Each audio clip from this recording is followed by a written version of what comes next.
So nobody on YouTube watching this later wants to see this anyway. So Yeah, intros are overrated. Let me make sure. intros are for suckers.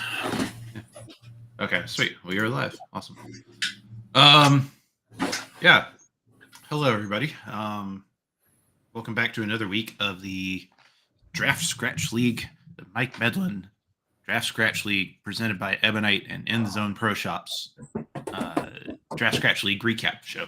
So I am James, of course. I am the captain of my team, and I drafted that ginger guy sitting right above me to be on my team, which has been a lot of fun so far. So this is just kind of a chance for us to talk a little bit about what's been going on week to week in the league and how things are going, and recap the previous week, preview our current matchup, talk about any trends or things we've been working on, a little bit of strategic and equipment talk as well. So fun little time, just kind of hanging out and talking bowling for a bit. So here we are. We chopped 16-16 for, I believe, the second time this season last Thursday. Ended up losing total by about 50, which hat tip to Bo's team. They had a monster game 3. I think the shot was at 795 between the three of them that were there. And then like 993 with a 202 absent is okay, I guess. Yeah, they Kreitzered us. That's Kreitzer was the last team that we split with, but they beat us pretty bad the first couple games, and then we shot 990 again, 990 something the last game to pull everything back. So, yep. So turnabout is fair play in that sense, I guess. But overall, it was, I don't know, it was a weird night for us. I feel like I started off a little rough. Can we take a moment to just laugh at my thumb slug faux pas from last week?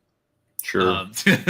So I don't have the slugs in here with me, unfortunately, but I use interchangeable thumb slugs, and I have 2 of them that are cut in my main bit size, which is 27-30 seconds. And then I have one that's cut a bit size smaller and one that's cut a bit size larger, just to have a couple different size options for handling my thumb shrinking and swelling. I don't feel a ton of difference between my 27-30 seconds slugs and my 53/64 slug, which is down 1/64 of an inch. Mm-hmm. They feel almost identical except for the lateral taper. So kind of the long side of the oval on my thumb is a little bit snugger. And so I had thought I had grabbed both of my 27-30 second slugs and was using those in practice. And one of them ended up in my NV Tour, which I was throwing game 1. And later in the game, I'm just struggling to get my thumb out of it right. And I'm like, okay, something's not right here. So just on a whim, I grab the thumb out of my plastic ball and stick that in my NV Tour. It comes off my hand 10 times better. And then I go back and look at my other slug, and I realize I grabbed the small slug by accident.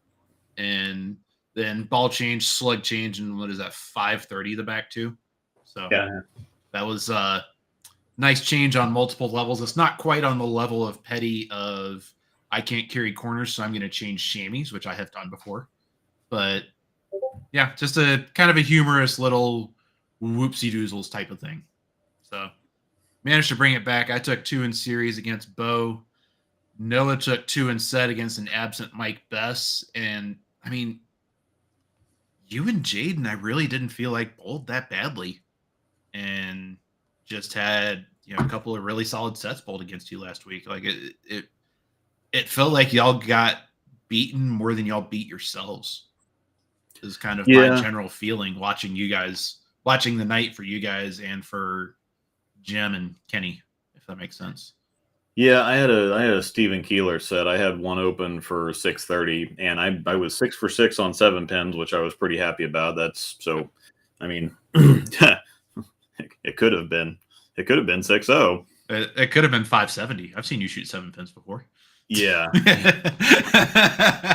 But I'm kidding, mostly. Yeah, so on our right lane, I believe, on the left side, the 5 board was screaming. Yeah, so actually screaming. You and Jim both went Brooklyn hitting 5 board by accident, I believe, right? Yeah, Jim actually Jim's a lefty as well. Yeah, he had the front. He avoided the 5 board for the first. I think he went like spare 5 bagger or something like that, and then got it to 5 and left a Brooklyn mixer 5 pin. and then kind of, struggled towards the end of the game there. I recognized it somewhat in practice because my summit was turning sideways. Jim's a little bit more straighter angles, and I play a little bit more lane. And my summit was just turning sideways, and I'm like, well, this is just not right. And it was going insane until it didn't, was kind of what it looked like to me in practice. Yeah, the left lane was okay, but the right lane I had to get far enough inside to get away from it. And then if I didn't catch it, then it was going long and wiggling on me. And so I got my tour dynamics out and tried to really close my angles down. Of course, we had just gotten back from Tulsa, and that's what I did. You basically used the broken arrow trick all of last week. And yeah, you hit the pocket a ton. I think you might have Brooklyned a couple times, which were tugs, not misses out more than anything else. But yeah, the problem that's just you being a little uncomfortable with throwing it that hard and keeping it that in front of you.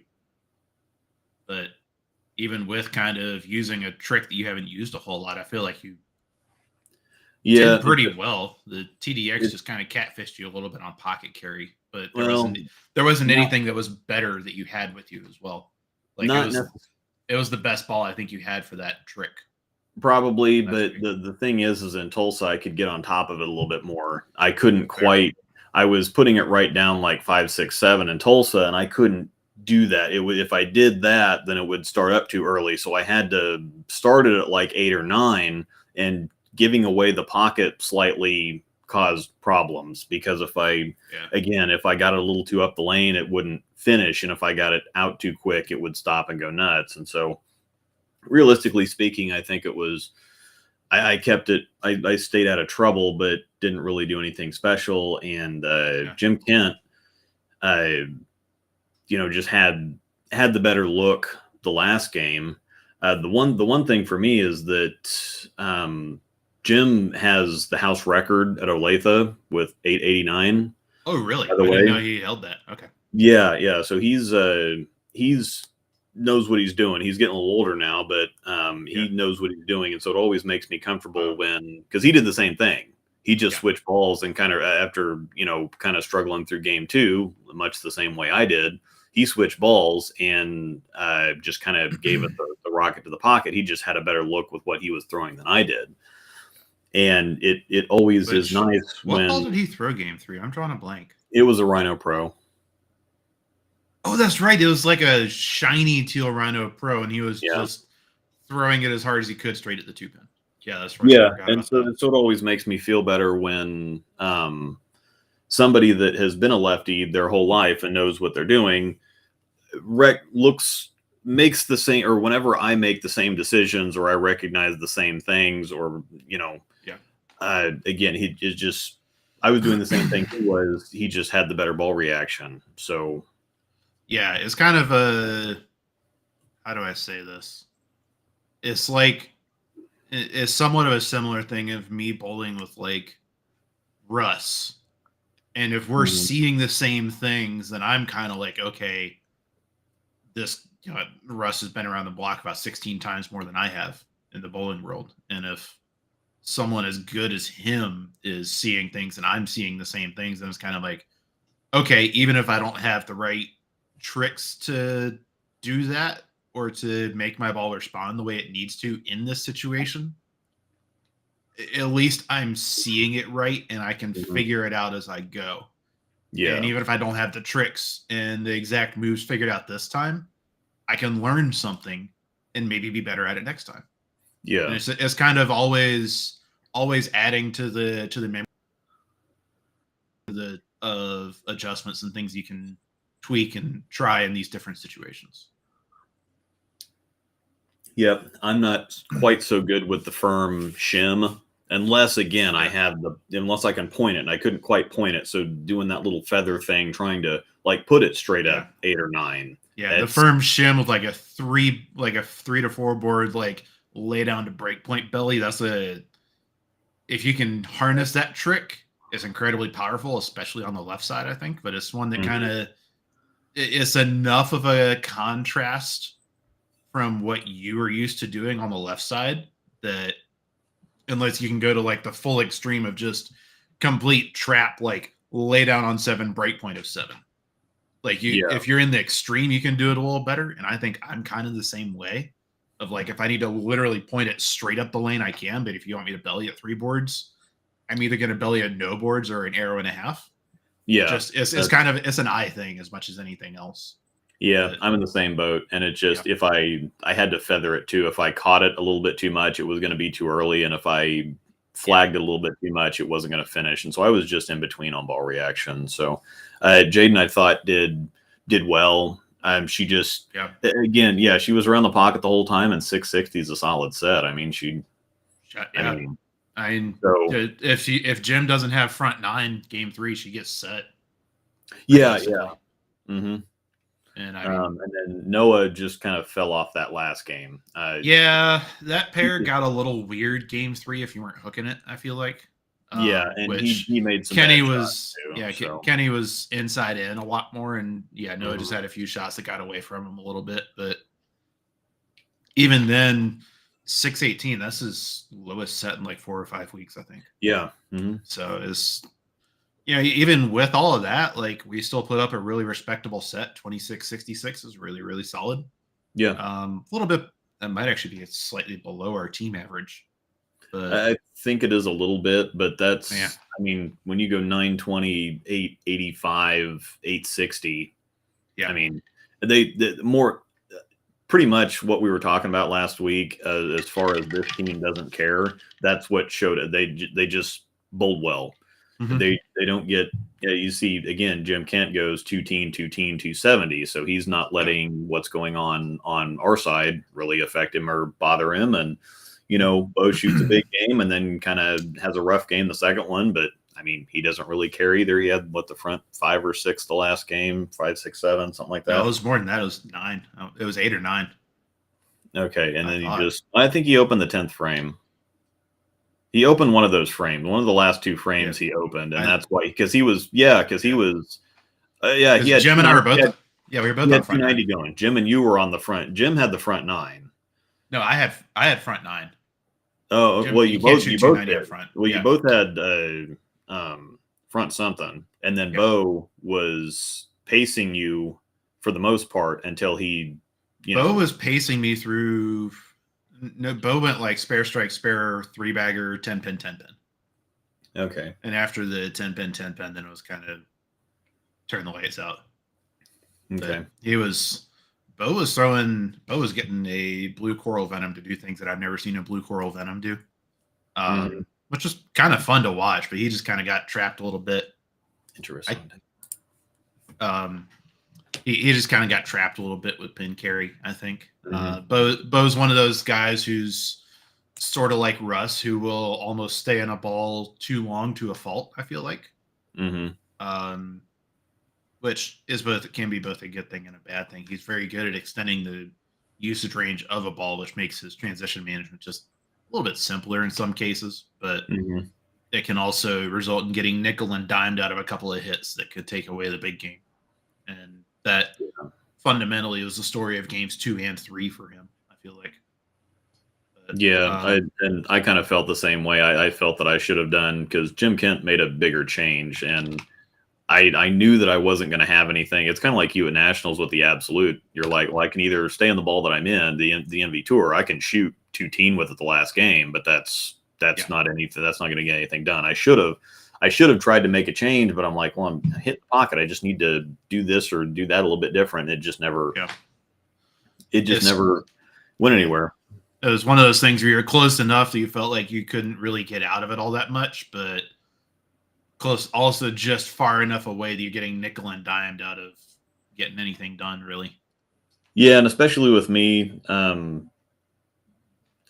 I still am having to develop feel for things, and if I'm having to do something that I've never done before, like again Tulsa in team, that was something I'd never really had to do before, and it was awful. I'm glad I got the practice for the next day, but when it comes to developing coordination or a feel for something I haven't done before, I don't trust it, and it probably would have been the same situation. So it might have been actually worse than what happened anyway. But to not belabor that, they outbowled us.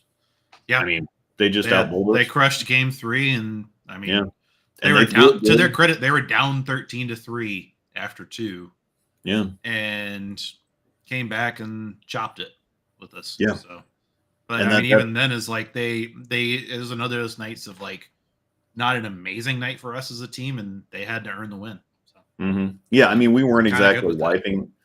Yeah, we weren't exactly wiping them, but after that first game, they, Bo puts up a good game, and the other guys throw it decent, and we just did what we normally do, and then, another one Up where by 90 after game 1. Yeah, I mean, we Or after definitely had the 2. momentum, but Yeah. this is what I was talking about last week, where them not caring comes into play because they're like, I mean, whatever. They're not going to say, oh well, they were just getting beat this week, so whatever.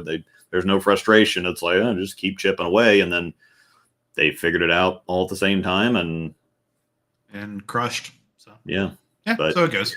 It was a fun night. There is a good group of guys to bowl with. So I mean, win, lose, or draw, they're one of those teams where you're gonna have fun bowling with them regardless. And yeah, so it was a good time. Yep, I'll look forward to this matchup again next time. Yeah, and I think that's actually a pretty good segue. We might be bowling the happiest team in the league this week. Do we get? We get Trent Overby's team this week. Yeah, which will be a lot of fun. So it's Mike Hathaway and Trent Overby, who have been really good friends for a long time. Matt Carpenter, I bowled a sport trios league with him last summer. Really good kid. Graduated, went to Baker, graduated a couple years ago. And then Kevin Burrell seems like a good guy. I haven't really talked to him all that much personally, but he's just always kind of there and chilling. He didn't bowl last year. I think he subbed towards the end of the year, but he didn't actually bowl next year. And he's one of those guys, watch him closely tonight. I would definitely put him very, very high on the draft board, depending on what average he comes in at, because normally he's been a 205 to 210-ish guy. I don't know what is he at this year? 212? 212 at the moment, but, I mean, we bowled next to him. He shot 715. He's a Jeff White. He just puts it down the corner, stays out of trouble. A very, very high value year in, year out.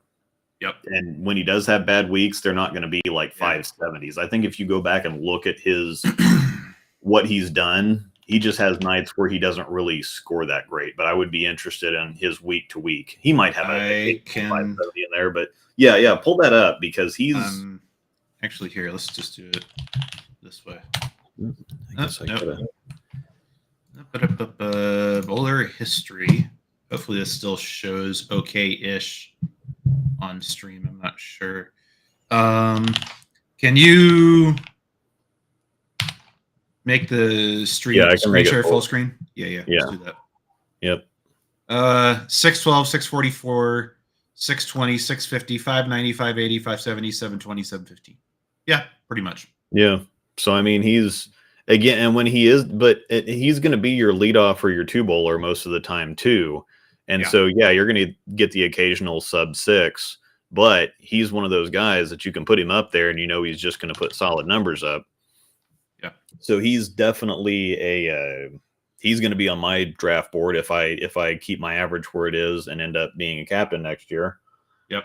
He was in consideration for my second round pick, but his draft average this year was 214, which that felt a touch spendy, and he actually didn't even make it to me in the second round.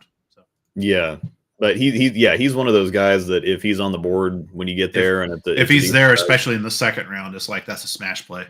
Yeah, if he's there in the second round at like 210, 212-ish, where he's at right now, that's an insta grab because he's a great guy to bowl with too. So, but yeah, so we've got Team Overby tonight, and I believe we are seeing 11 and 12 for the first time this season, which is I think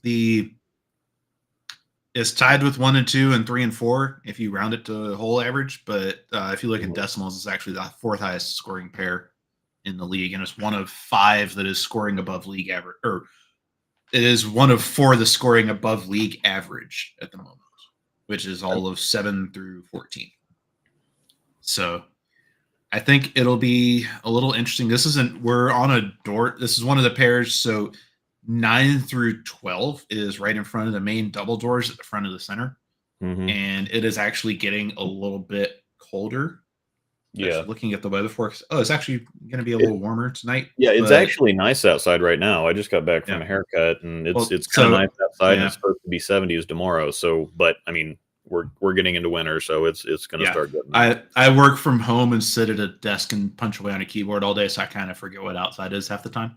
Yeah, most of the time Yes, I don't look at the weather report anymore. yeah, it's going to be about 50ish by the time league starts, 50 or 55 by the time league starts. So nothing too crazy, but 9 through 12 usually transitions a little bit quicker than normal. Um, it is 4 righties on the other team, so you're alone tonight, which I think will be a little nicer for you than what you've had a few in the past weeks. Mhm. Flip side for me is I have Hathaway and Matt Carpenter that are going to be messing with the lanes a little bit, and they do both of them do things a little bit differently. Matt was throwing a brand new sensor solid last. Was it the sensor solid? Yeah, Yeah, sensor solid last week. he's a fairly typical, very Yep. solid two-handed bowler. Yep. Hathaway is kind of new to two-handed the last couple of years. Doesn't necessarily have the highest rev rate, But he takes like weak shiny stuff and just like yeah, literally points it up the lane at the yeah, six just pin. puts it right in the middle of the track. Yep, just walks it up the track. And Hathaway is one of those guys where like I'm actually a little surprised to see him shoot 180 because he's Mhm. not gonna give away the pocket all that Yeah, much. yeah, he stays in the pocket all the time. He's Yeah, kind of it's kind of interesting. You wouldn't really say old man carry or old man game about a two-hander, but he does he's have as that close very as you. He's as close to that as I've seen from a two-hander. Yeah, yeah. but it's another of Kevin, those teams. It's just a really fun group of guys. And then Kevin is going to be just straight up the like right off the corner. Same idea as he's Jeff going to White be from right on Keeler's top of team. Jaden. He Yep. throws it kind of like Noah does, just with no tilt. Yep. And then Trent is usually track-ish. He can hook it a little bit, but he hasn't been hooking it very much this year. Yeah. So as far as lineup, so I don't think you or I realized this until this morning. You were in the 3-hole by one singular pin over Jaden. Yeah, see, For I just tonight. assumed it was Yeah. close last week, but I just assumed since she beat me, I'm like, okay, well, I'll go back to the leadoff spot. Yeah. And again, one single pin, so it's not. I think that we're pretty well completely interchangeable, and it's just going to depend on the week to week, depending on what pair we get, what draw we get, whatever else. Yeah. We're just on top of each other. So, and I don't feel any type of way about one of us bowling either Hathaway or Carpenter. I can take or leave either of them. I think Hathaway is a little bit more consistent, which I think goes against Jaden better. Yeah. And I think Matt. The whole team is very consistent. Matt's a little more streaky. Yeah. If he loses the look, he can kind of flounder a little bit more. Yeah. But again, if he finds it, he will crush. He had the front, or he shot 299 last week. Yeah. Next to us. That would be front 11. Yeah. So, yeah. Yeah. So it's going to be Overby's been bowling anchor all season, so I'm expecting to go against him tonight, which puts Hathaway in the 3 spot against you. I guess look at the scores there to go back to it really quick. He shot 299 the first game, then went 169, 150. I didn't notice that happened. But you look at the other guys, Hathaway, something must have happened with those lanes last week. Because that's a little crazy. So I bowled a little bit on their left lane after league, and it was a little wonky. So I think the combination of everybody, because Keeler's team is kind of a little bit all over the place in terms of lane play, and Keeler was throwing a lot of surface last week as well. Yeah, so I think the combination of all that is kind of got really choppy and weird. I mean, yeah, the pair barely went plus game 3. Yeah, he had a brand new Extreme Envy, and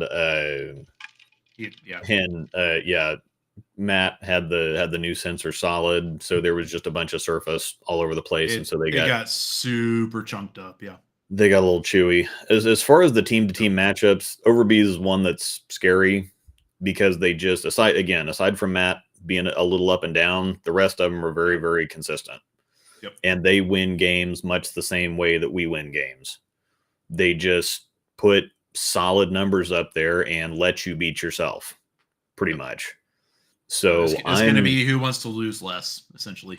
Yeah, that's what tonight's going to be. Yeah, this isn't a matchup I'm going into thinking we're going to get 20. This is a split week. This is a split. This is like a 20 to. This is another of those like 20 to 12 by less than 40 pins type of matches. Sort of like what we had against the Ottawa guys. Like because splits. But it's kind of who knows which way it's going to go. Yeah, splits are very unusual. Yeah, and we've had 2 of them this year, so go figure. Yeah, we've had 2 of them this year and no tie individual games. So this is one of them. If you don't win the points, just don't lose them all. Keep it above 12. Flip to the league sheet now. So we need to talk about that. Yes. So after week 9, so we were at 196. Second place was Team Jennings at 194. Give a little bit of a spoiler. They bowled Team Baumgartner, Trevor's team, who was in 4th at 165. Dun, dun, dun. So Trevor's team took a lot. They took, 25-7 off of the Ottawa guys? Yeah. Or 25-7, yeah. Mm-hmm. And then we obviously had our 16-16 chop. So we chopped and gained ground on second place. So, I need to make sure Trevor's on my Christmas card list for this year because they did some great work last week. So we are kind of in the stretch run at this point. Actually, after this week, we're now a third of the way through the season, which is honestly flown by, which is kind of wild to think about. But so we're sitting in first by 11 points. We have not bowled 3rd, 4th, or 7th, or 9th yet. So those are kind of some of the stronger teams we're up against. And then I actually didn't realize this. Trent's team is, I believe, 3rd in the league in total pinfall this year. Yeah. And I don't know how they're losing and they've points. Just like I want to go back and do a little bit of like points for, points against analysis because my guess is they've just gotten careered in a bunch of really unlucky breaks with their pinfall. Yeah. So that'll be kind of interesting to see what the story is there. Because that's again, they're the only team that's ahead of them in pinfall is Trevor and us. Yeah, Trevor's team. Yeah. Trevor at 26,480, and then we're the first team to get to 27,000. Yeah, they have a. Let's see, second place. They have 600 more pins than second place, and they're in 11th. Yep, that's just super unfortunate. Rough. Yeah. As far as lane notes, we can kind of talk a quick bit of strategy before we get out of here.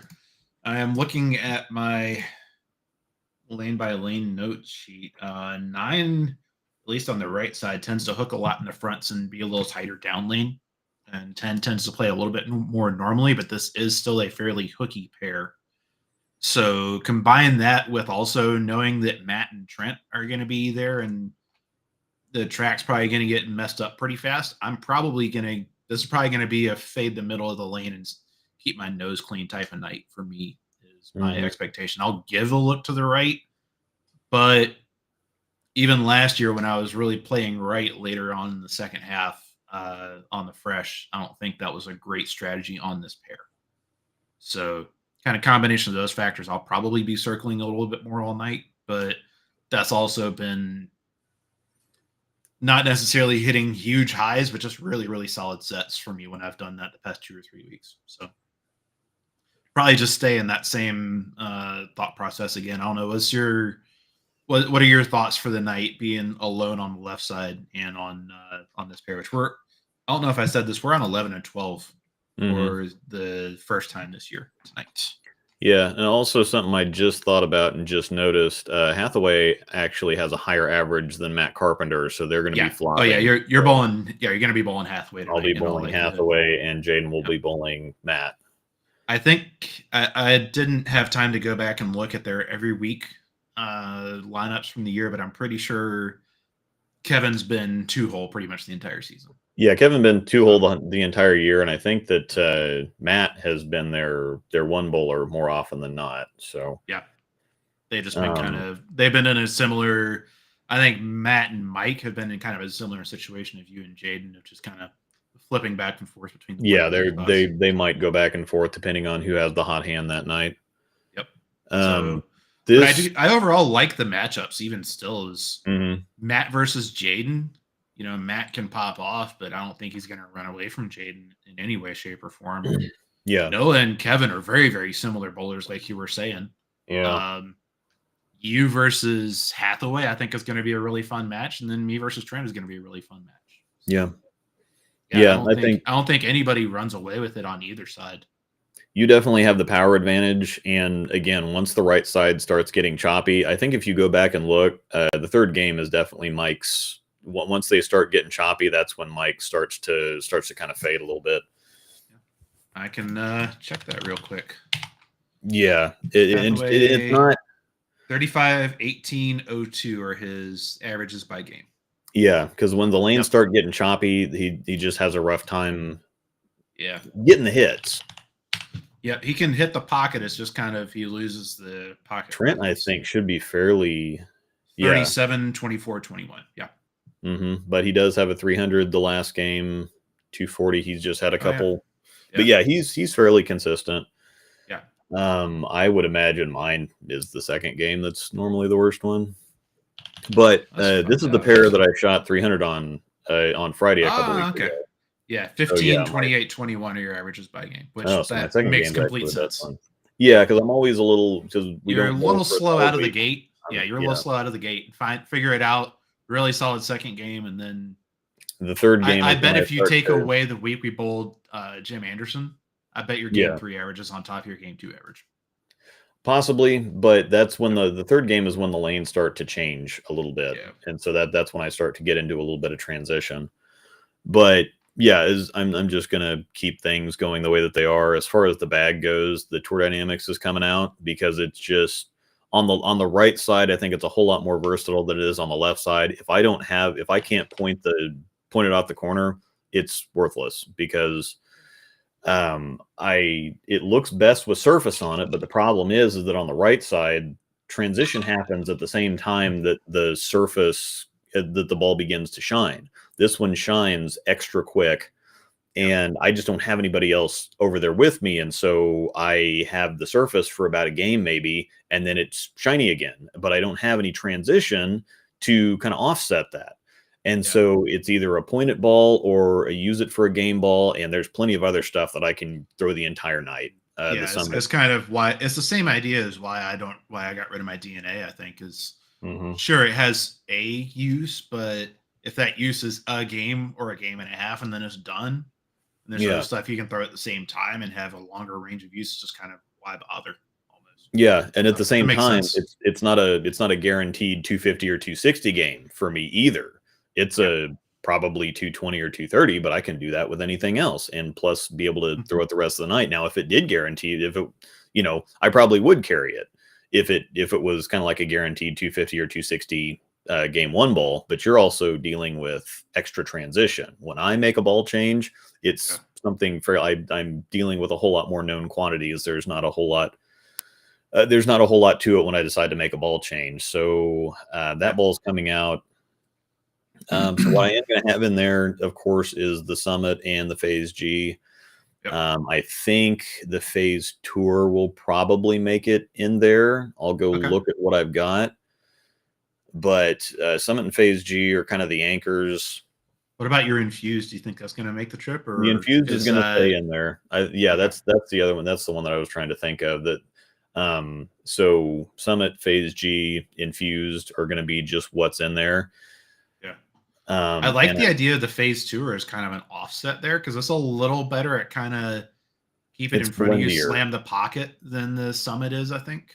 Yeah, it's blendier and it hooks close. It hooks a lot, so it hooks closer to it's kind of in between, or it's a step down from the Summit as far as hook potential. It hooks more than the Infuse and it hooks more than the G, but it's a different shape versus the Summit. And I think I talked last week about getting shape trapped because everything was kind of the same shape on top of the same shape on top of the same shape. And I need something a little bit rounder. It's not necessarily round, but it's closer to that. Yeah. And you were in the right direction with the TDX. It just wasn't enough.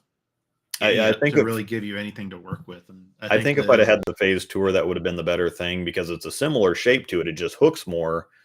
Plus it doesn't give me the angle issues. It blends the lane better because it's just a stronger ball. So I imagine, again, I'm going to default to the Summit, and the Phase G is going to be there if I do have the kind of down and in, and if I need the down and in with a little bit more hooky hook, then the phase tour is going to be it. Or the TNT infused rolls pretty chonky, and so if it rolls as chonky as the Summit does, it's just not as much cover. And so if they are dry tonight, then similar kind of the infused now is kind of how you were using your Zen Gold label at the start of the year. Mm-hmm. Just it's going to roll a little more through the pins. So yeah, I just think that it's a little bit better than the gold label. Yeah, that's fair. So for myself, my nuclear trio is pretty well set and has been working on everything for the most part.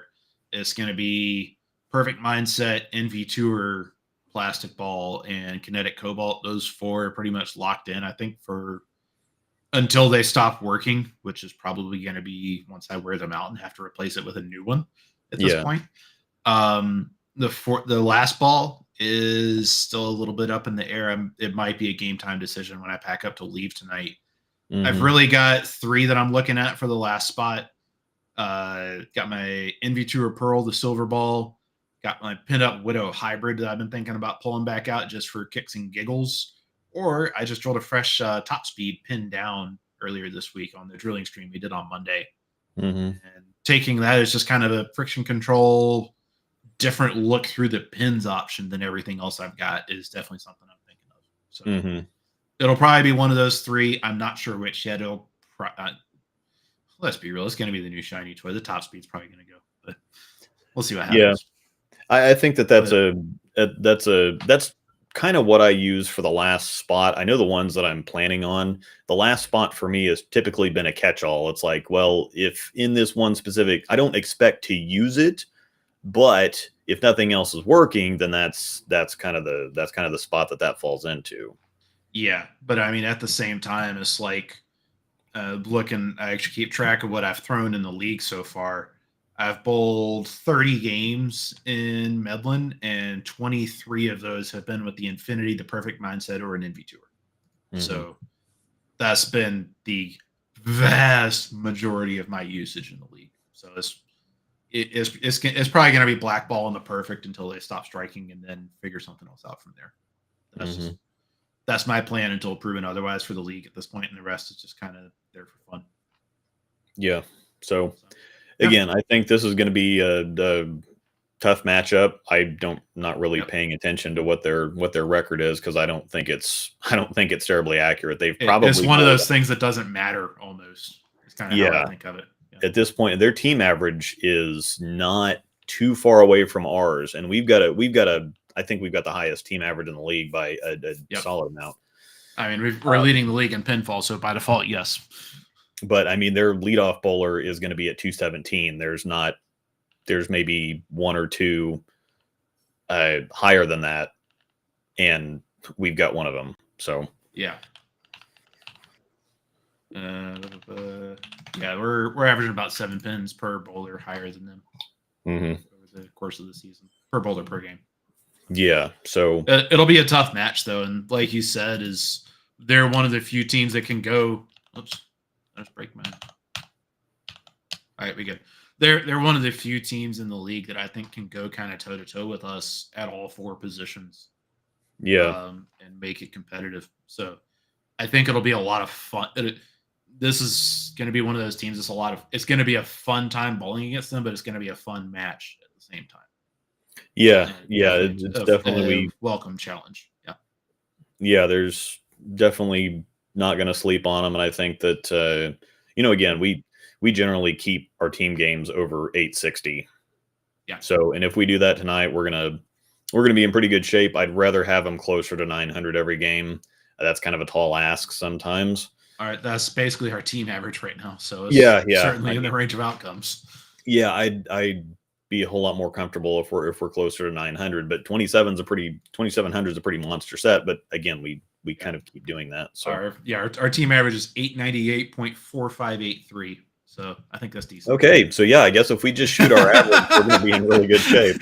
Pretty much.